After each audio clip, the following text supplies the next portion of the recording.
तेरा कलाम रहेगा कायम पहाड़ जब न रहे खुदाया, तेरे मुंह की एक बात भी टलेगी ना चाहे कुछ भी हो। तेरी मान दिए है जिंदा सोने से भी कीमती, मेरा दिल ये दे गवाही है ये किताब अजीम। नाज़िल करे अपना कलाम, शिकस्ता दिलों को सुकून मिले, तारीखी दूर हो मेरी राहें रोशन कर। दिल अपना कलाम कसरत से ए खुदा बदल दे, रिहाई दे कसरत से फल में नाम। कलाम रहेगा कायम पहाड़ जब न रहे खुदाया, तेरे मुंह की एक बात भी टलेगी ना चाहे कुछ भी हो। अजीज नाजरीन, मैं अयाज ज़रीफ आप तमाम देखने वालों को हमारे रोज़ के बाइबली मुतालिया प्रोग्राम की नई किस्त में खुश आमदेद कहता हूँ। अपने मुताले में हम अमाल की किताब के 27वें बाब पर पहुँच चुके हैं, जिसके बाद इस अजीम किताब का आखिरी बाब आता है। आज के प्रोग्राम में हम पौलुस के रोम के सफ़र के मुतल्लिक बात करेंगे, जहाँ वो कैसर से अपील करने गया। प्रोग्राम के बाकायदा आगाज से पहले मैं खुदा के खादिम भाई यूसुफ को खुश आमदेद कहूंगा। बहुत शुक्रिया भाई। भाई यूसुफ, आप कैसे हैं? मैं ठीक हूँ भाई। साथ ही हमारे दीगर मेहमानों को भी खुश आमदेद। भाई यूसुफ, सबसे पहले हमें 27वें बाब के मुतालिक कुछ बताइए। देखिए भाई, मैं कहूँगा कि बाब 27 पालूस के कैसरिया से रोम के सफ़र की हमें रूदाद सुनाता है, जिस सफ़र में पालूस को बहुत से खतरात का सामना करना पड़ा, लेकिन वो तमाम सफ़र में पुरसकून और पुरएतमाद दिखाई देता है, क्योंकि खुदा ने उसे पहले ही बता दिया था कि वो रूम में खुदा के नाम की गवाही देगा। लिहाजा पालूस बहुत पुरएतमाद था कि वो रूम पहुंच गया। लेकिन बहरहाल जब हालात मुश्किल और बहुत तुंद हो गए, तो बाइबल हमें बताती है कि खुदा जिसका वो बंदा और जिसकी वो इबादत करता था, उसके साथ खड़ा रहा और उसे ये कहकर हौसला दिया कि पालूस खौफ ना कर, और ना सिर्फ उसे सलामती से पहुंचाने का वादा किया, बल्कि उन सबको भी बख्शा जो उसके साथ सफर करते थे। और हम देखते हैं कि जहाज टूट गया और बाब के आखिर में पालूस ने कहा कि तमाम तर खतरात के बावजूद वो सब जो जहाज में थे सलामती से किनारे पर पहुंचे। जैसा कि आपने शुरुआत में इशारा किया कि खुदा ने पौलुस को पहले से बता दिया था कि वह रोम में खुदा के नाम की गवाही देगा। रास्ते में जहाज खतरे में पड़ गया और वो सब जो जहाज में थे उनकी जान को खतरा लाहक हो गया। पौलुस को किस बात ने यह एतमाद बख्शा कि वो रोम पहुंचकर गवाही दे? क्या खुदा के वादे ने? खुदा के कलाम ने। सही। खुदा का कलाम हर एक ईमानदार को तसल्ली देने के लिए काफी है। ठीक है, इसी बुनियाद पर मैं तमाम ईमानदारों के हौसले के लिए बात करना चाहूंगा। क्या खुदा उनका ये वादा है कि हम सब आसमान पर जाएंगे?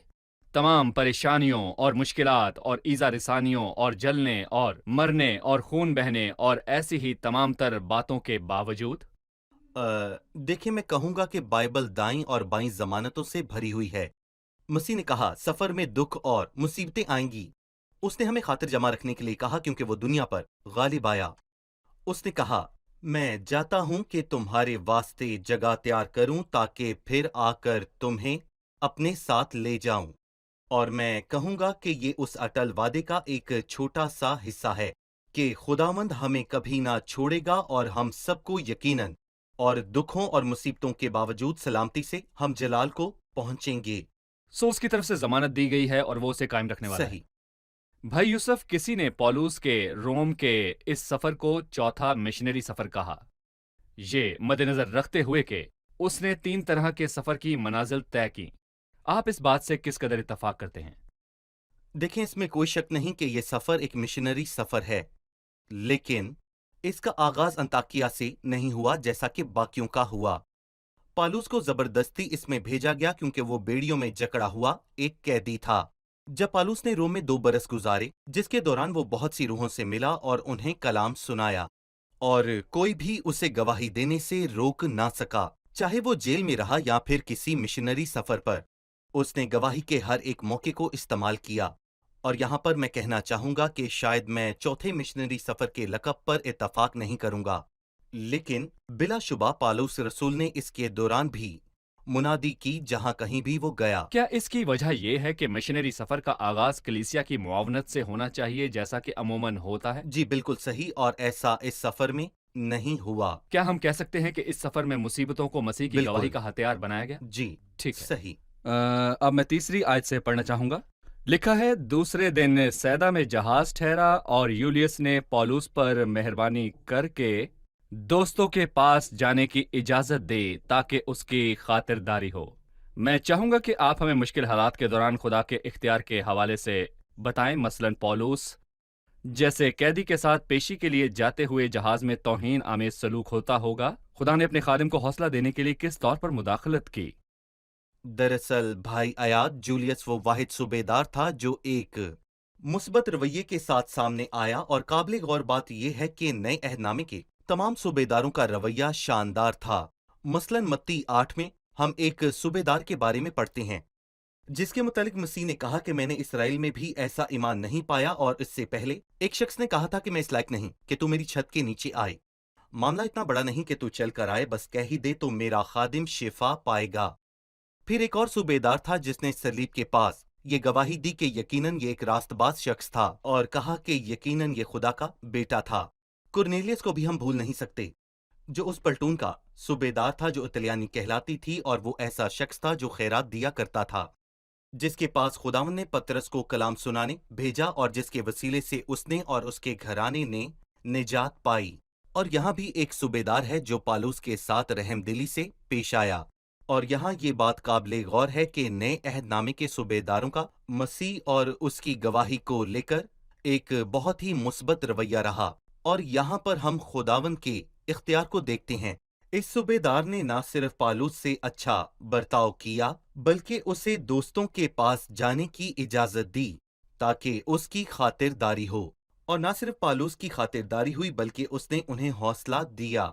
और दूसरे लफ्जों में ये पालूस और उसके दोस्तों के लिए मुश्तरका बरकत थी। बेशक ये एक मौजज़ा ही है, हमें इसमें खुदा का इख्तियार नजर आता है, क्योंकि रोमी सोच खासकर जब फौज की बात आती है तो अपने जुल्म और बर्बरियत के लिए जानी जाती है। जी बिल्कुल। ये एक मौजज़ा ही है कि उसने एक ऐसे शख्स के दिल को मोम किया ताकि उसके खादिम को हौसला मिले।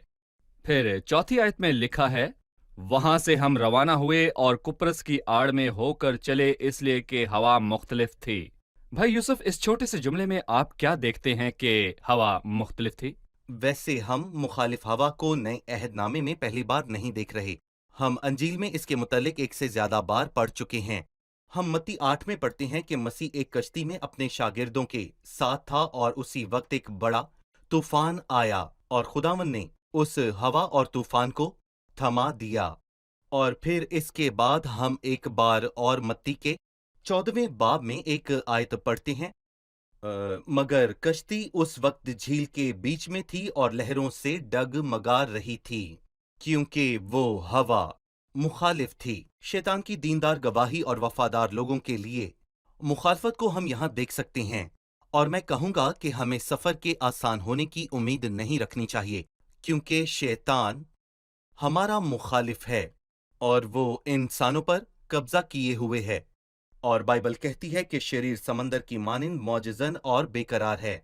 शैतान उन्हें हमारे खिलाफ उभारता है, मतलब कि वो उन्हें हथियार बनाकर इस्तेमाल करता है। बिल्कुल, क्योंकि वो उसके हाथ के हथियार हैं और वो उन्हें इस्तेमाल करता है।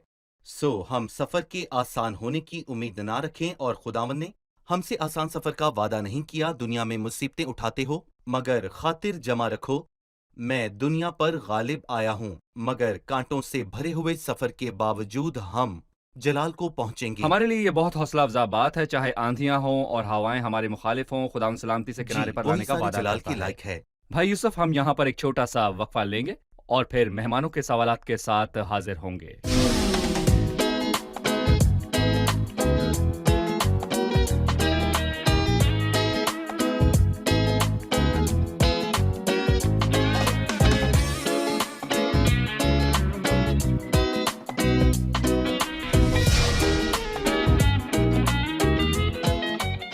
खुशामदीद। आइए बढ़ते हैं मेहमानों की जानिब और जानते हैं उनका सवाल।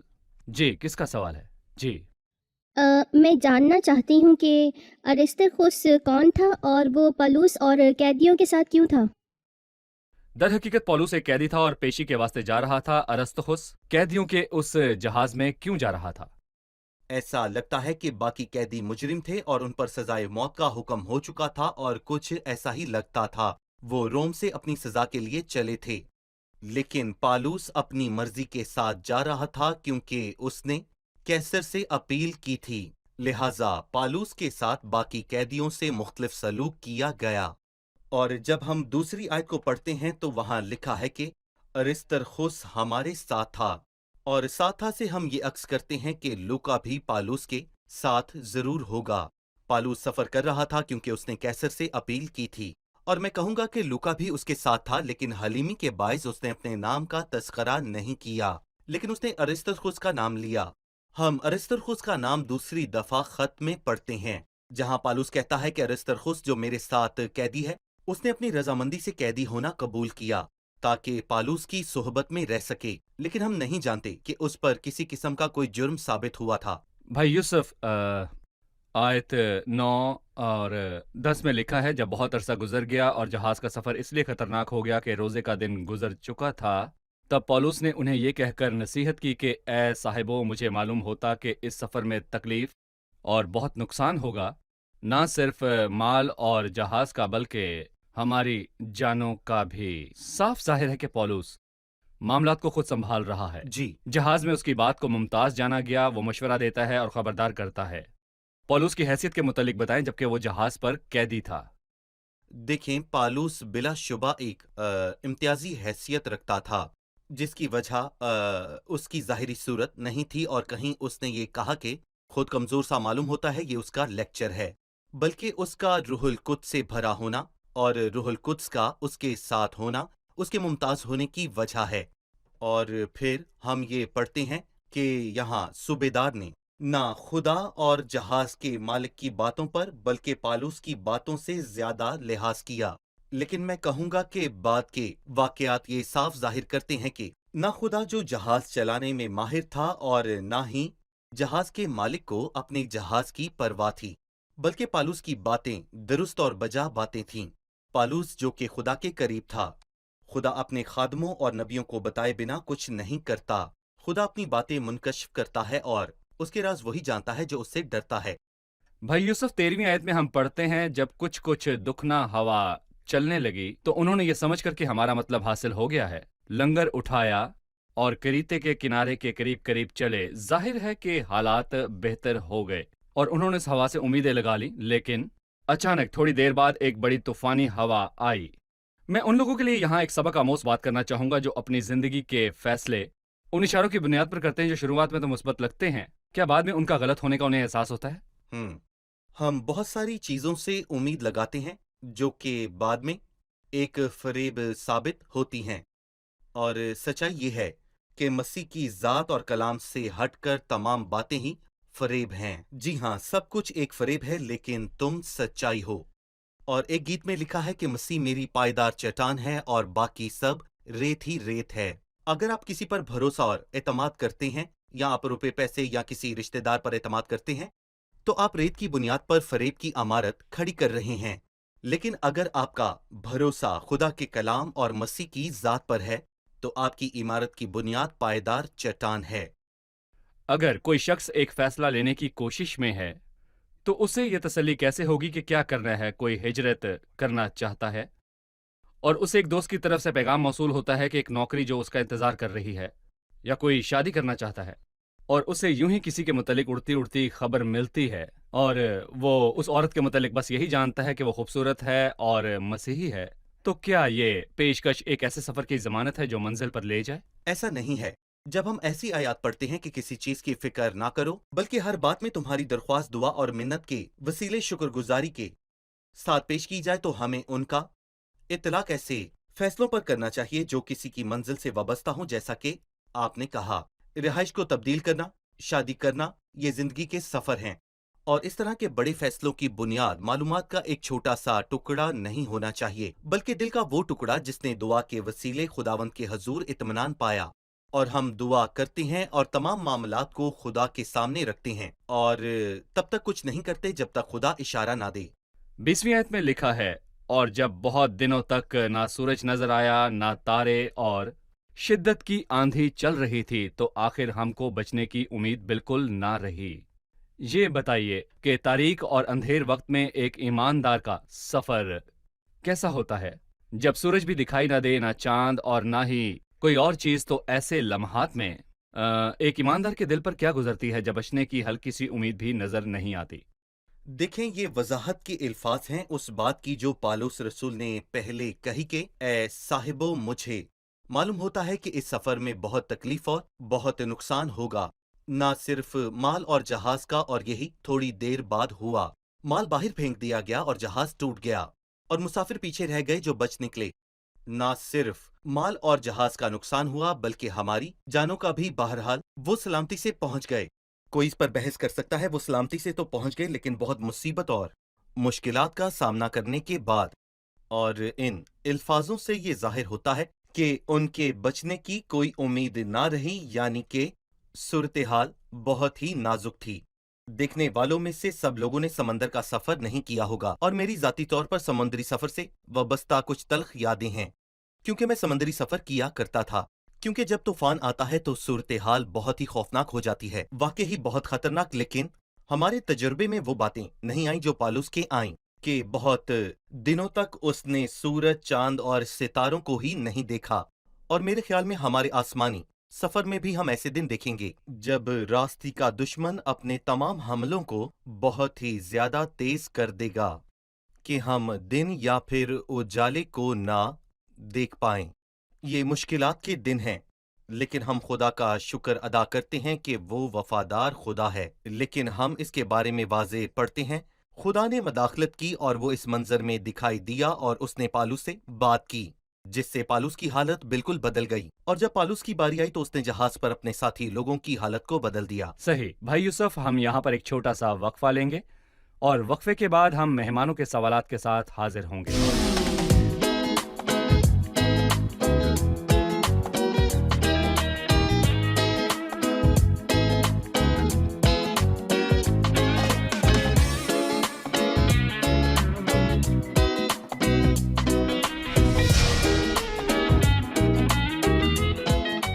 خوش آمدید، آئیے بڑھتے ہیں مہمانوں کی جانب اور جانتے ہیں ان کا سوال۔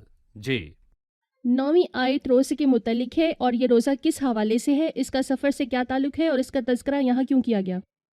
9ویں آیت میں لکھا ہے کہ روزے کا دن گزر چکا ہے۔ یہاں پر روزے سے کیا مراد ہے؟ جب روزے کا ذکر اس قسم کی تحریر میں آئے جس میں بتایا نہ گیا ہو کہ یہ کس قسم کا روزہ تھا، تو ہمیں سمجھ جانا چاہیے کہ یہ اس واحد دن کا ذکر ہے جس کے لیے خداوند نے اپنے لوگوں کو پرانے عہد نامے میں حکم دیا کہ اس دن روزہ رکھیں، یعنی کفارے کے دن۔ اور اس کا تذکرہ یہاں کیوں کیا گیا، اور یہاں پر روزے کے ذکر کا تذکرہ کرنے کا تاریخی پس منظر کیا ہے؟ کیا ہمیں اشارہ دینے کے لیے کہ موسم سرما قریب تھا؟ چنانچہ کفارے کا دن 10ویں ماہ کے آخر میں آتا ہے۔ اس کا مطلب ہے کہ موسم سرما کی شروعات تھی، لہٰذا جیسے ہی روزے کا دن موقوف ہوا تو پالوس رسول انہیں موسم سرما میں سفر کرنے اور اس کے خطرات کے متعلق خبردار کرنے لگ گیا۔ لیکن افسوس کہ وہ سفر کرنے پر بضد تھے۔ ہم موسم سرما کے متعلق 12ویں آیت میں پڑھتے ہیں، جہاں بتایا گیا ہے کہ وہ موسم سرما کے لیے موزوں نہ تھا، اور پھر وہ موسم سرما گزارنے کو فینکس میں گئے۔ یہاں روزے کا مطلب کفارے کا دن ہے جو کہ اکتوبر میں آتا ہے، اور اس کا مطلب تھا کہ اس وقت سے موسم سرما کے آخر تک سفر کرنا خطرے سے خالی نہیں۔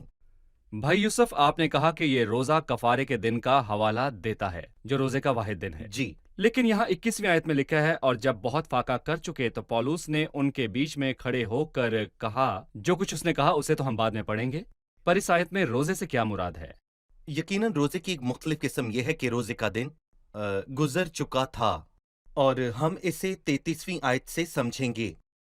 اور جب دن نکلنے کو ہوا تو پالوس نے سب کی منت کی کہ کھانا کھا لو، اور کہا کہ تم کو انتظار کرتے کرتے اور فاقہ آج 14 دن ہو گئے ہیں اور تم نے کچھ نہیں کھایا، اس لیے تمہاری منت کرتا ہوں کہ کھانا کھا لو، کیونکہ اسی پر تمہاری بہتری موقوف ہے، اور تم میں سے کسی کے سر کا ایک بال بھی کانا ہوگا۔ اس خوفناک آندھی اور طوفان اور روشنی کی مکمل غیر موجودگی میں کوئی بھی دن اور رات کھانے کے بارے میں سوچ نہیں رہا تھا اور وہ سب کے سب 14 دن تک کھانے کے بغیر رہے۔ یہ خوفناک بات ہے، لیکن ایسی صورتحال میں کون کھائے گا؟ مشکل سے کوئی پانی ہی پیے گا اگر وہ پیاسا ہوا تو، لیکن کوئی بھی دہشت کا مارا ہوا کھانے کے بارے میں ہرگز نہیں سوچے گا جو کسی بھی لمحے موت کا منتظر ہو، اور یہ وہ روزہ یہ نہیں ہے۔ کوئی روایتی روزہ نہیں جس کا تعلق کسی نہیں، عید سے ہو۔ نہ ٹھیک ہے، ہم نے وقفے سے پہلے یہ بات کی کہ انہوں نے نہ تو سورج، نہ چاند، نہ ستاروں کو دیکھا اور وہ کس قدر بے چین اور بے قرار تھے، لیکن خداوند نے مداخلت کی۔ 21ویں آیت کے بقیہ حصے میں لکھا ہے، اے صاحبو، لازم تھا کہ تم میری بات مان کر کریتے سے روانہ نہ ہوتے اور یہ تکلیف اور نقصان نہ اٹھاتے، مگر اب میں تم کو نصیحت کرتا ہوں کہ خاطر جمع رکھو، کیونکہ تم میں سے کسی کی جان کا نقصان نہ ہوگا مگر جہاز کا، کیونکہ خدا جس کا میں ہوں اور جس کی عبادت بھی کرتا ہوں، اس کے فرشتے نے اسی رات میرے پاس آ کر کہا، اے پولوس، نہ ڈر، ضرور ہے کہ تو کیسر کے سامنے حاضر ہو، اور دیکھ جتنے لوگ تیرے ساتھ جہاز میں سوار ہیں ان سب کی خدا نے تیری خاطر جان بخشی۔ ہمیں خدا کے مداخلت کرنے اور پولوس کے اس وقت یہ پیغام دینے کے حوالے سے کچھ بتائیے۔ دیکھیں بھائی، میں آپ سے یہاں پر یہ کہنا چاہوں گا، پرانے عہد نامے کے اس سفر اور نئے عہد نامے کے سفر کے درمیان بہت بڑا فرق ہے، اور پرانے عہد نامے میں یونا کے سفر کے دوران بھی جہاز کو ایک طوفان نے آ لیا، اور لوگوں نے یہ سوچا کہ ان پر یہ آفت کس کی وجہ سے آئی، یہ کس کی بدولت آئی، اور افسوس سے کہا جاتا ہے کہ یونا نبی کی بدولت ان پر یہ آفت آئی تھی۔ لیکن یہاں ہم ایک بڑے طوفان کو دیکھتے ہیں، لیکن اس میں کوئی شخص باعث برکت ہے۔ وہ کون ہے؟ وہ پالوس رسول ہے، ایک خدا پرست شخص جو روح القدس سے بھرا ہوا ہے۔ خدا اس پر ظاہر ہوا اور حیرت کن بات کہی کہ جتنے لوگ تیرے ساتھ جہاز میں سوار ہیں ان سب کی خدا نے تیری خاطر جان بخشی۔ اور میں کہوں گا کہ ایک ایماندار کی حالت دونوں میں سے ایک ہو سکتی ہے، یا تو وہ اپنے ارد گرد کی تباہی کا سبب بن سکتا ہے جب یونا کی مانند نافرمانی میں وہ چلتا ہے، یا پھر وہ فرمانبرداری کر کے اپنے پاس کے لوگوں کے لیے باعث برکت ہو سکتا ہے۔ اور میرا ہر اس شخص سے سوال ہے جو مجھے اس وقت سن رہا ہے، کیا آپ سچے ایماندار ہیں، اور کیا آپ اس جگہ بابرکت ہیں جس جگہ آپ ہیں، یا کیا آپ نافرمانی کے باعث تباہی کا سبب ہیں؟ لیکن خدا نے اپنے خادم پولوس کو ان الفاظ کے وسیلے کیا حوصلہ دیا؟ دیکھیں، اس نے اسے دوسری مرتبہ تسلی دی تاکہ کہیں ایسا نہ ہو کہ پالوس بھول جائے، اور مشکلات کے وقت ہم اس کے قدیم وعدوں کو بھول بھی سکتے ہیں۔ لہٰذا خدا نے پالوس کو اپنا وعدہ یاد دلایا کہ وہ کیسر کے سامنے جائے گا۔ نہ صرف پالوس کیسر کے سامنے کھڑا ہونے کو سلامتی سے پہنچے گا، بلکہ اس کی خاطر خدا نے ان سب کی جانیں بھی بخش دیں جو اس کے ساتھ سفر میں تھے، جو ہم اس باب کے آخر میں دیکھیں گے۔ بھائی یوسف، آپ پولوس کی اس بات میں کیا دیکھتے ہیں کہ خدا جس کا میں ہوں، اور نہ صرف یہ بلکہ جس کی عبادت بھی کرتا ہوں؟ اس سے پہلے کہ وہ کہے کہ جس کی میں عبادت کرتا ہوں، اس نے کہا میں جس کا ہوں۔ زبور 119 کی 94 آیت میں زبور نویس یہ کہتا ہے کہ میں تیرا ہوں، مجھے بچا لے، میں تیرا ہوں اے خدا، اور اگر کوئی آفت مجھ پر گر پڑے تو لوگ کہیں گے کہ تو مجھے بچا نہیں سکتا، لہٰذا مجھے بچا، میں تیرا ہوں، خدا جس کا میں ہوں اور جس کی عبادت کرتا ہوں۔ ہم ملاحوں کے متعلق 30ویں آیت میں پڑھتے ہیں کہ جب ملاحوں نے چاہا کہ جہاز پر سے بھاگ جائیں اور اس بہانے سے کہ گلہی سے لنگر ڈالیں تو ڈونگی کو سمندر میں اتارا۔ بھائی یوسف، وہ ملاح جن کا کام لوگوں کو بچانا تھا، وہ خود بھاگنے کی کوشش کر رہے تھے جہاز کو مسافروں سمیت ڈوبتا چھوڑ کر۔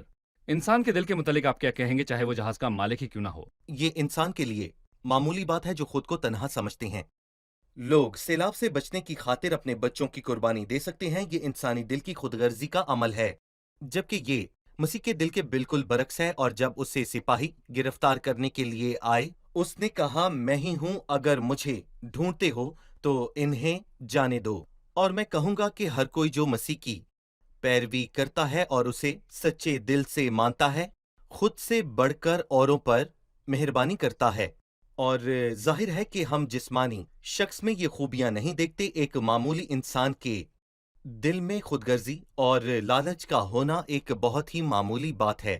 भाई यूसुफ 36वीं आयत में लिखा है, फिर उन सब की खातिर जमा हुए और आप भी खाना खाने लगे और हम सब मिलकर जहाज में 276 आदमी थे। लूका ने हमें दुरुस्त तादाद बता दी, यानी 276। जी। फिर बाब के आखिर में वो कहता है कि जहाज टूट गया। फिर 44वें आयत में लिखा है कि बाकी लोग बाज तख्तों पर और बाज जहाज की और चीजों के सहारे से चले जाएं और इसी तरह सब खुशकी पर सलामत पहुंच गए। भाई यूसुफ, उसने उनकी तादाद की तरफ ऐसा वाज़े इशारा क्यों किया, और इसका आखिरी आयत के साथ क्या ताल्लुक है जो जाहिर करती है कि वो सब जो सफर करते थे जहाज टूटने के बावजूद निकले? वो ये बताना चाहता है कि तादाद थोड़ी ना थी, और वो एक बड़ा मौजज़ा साबित हुआ था कि जहाज के तमाम मुसाफिर बचकर निकल गए, कोई एक भी गर्क ना हुआ। ये गैर मामूली था। मेरा मतलब कि ये एक मौजज़ा था। लेकिन बाप को मजीद पढ़ें तो पालूस ये कहता है कि तुम में से किसी के सर का बाल भी बिका ना होगा। इसलिए जो कुछ खुदावंद ने पालूस से कहा और जो कुछ पालूस ने जहाज के मुसाफिरों से कहा, उसकी तस्दीक इस बाप के आखिर में हो गई। भाई यूसुफ, आपका शुक्रिया। यकीनन सफर के अंदर रूहानी और इंतजामी बारीकियां मौजूद है जो हमें जानने की जरूरत है, और हम चाहेंगे कि आप आने वाली किस्त में पौलुस के सफर के इस पहलू पर रोशनी डालें। जी जरूर। खुदा आपको बरकत दे। अब हम जानेंगे कि मेहमानों ने क्या सीखा। अरस्तखुस पौलुस के साथ उस जहाज में क्यों सवार था? हम जानते हैं कि पौलुस एक कैदी था जो अपनी पेशी के लिए जा रहा था, तो अरस्तखुस उसके साथ जहाज पर क्यों था?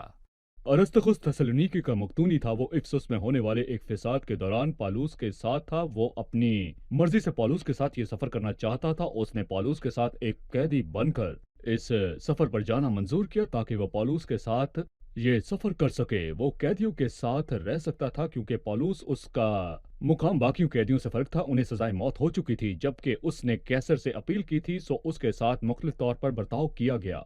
सही। वो कौन सा रोजा था जो गुजर चुका था जिसका तस्करा पौलुस ने 9वीं आयत में किया? इस तहरीर में रोजे का जिक्र इस तौर पर किया गया है, ये उस वाहिद दिन का हवाला पेश करता है जिसे खुदा ने पुराने अहदनामे में मुकर्रर किया, जिसे कफारे का दिन कहा जाता है। इसका इस बाब में तस्करा एक तारीखी पस मंजर रखता है जो कि मौसम सरमा की शुरुआत में आता है। इसलिए पौलुस ने अपने साथ सफर करने वालों को ठहरने का मशवरा दिया। सही। खुदा आपको बरकत दे। भाई यूसुफ, आपका खुदा भी आपको शुक्रिया। बरकत दे। अगली किस्त में आप सबसे फिर मुलाकात होगी। नाजरीन, अगली किस्त में हम जानेंगे कि क्या पौलुस के सफर और कलीसिया के आसमानी सफर के बीच कुछ मुशाहबत है। इन अल्फाज के साथ आपसे अगले प्रोग्राम में फिर मुलाकात होगी। खुदा आप सबको बरकत दे।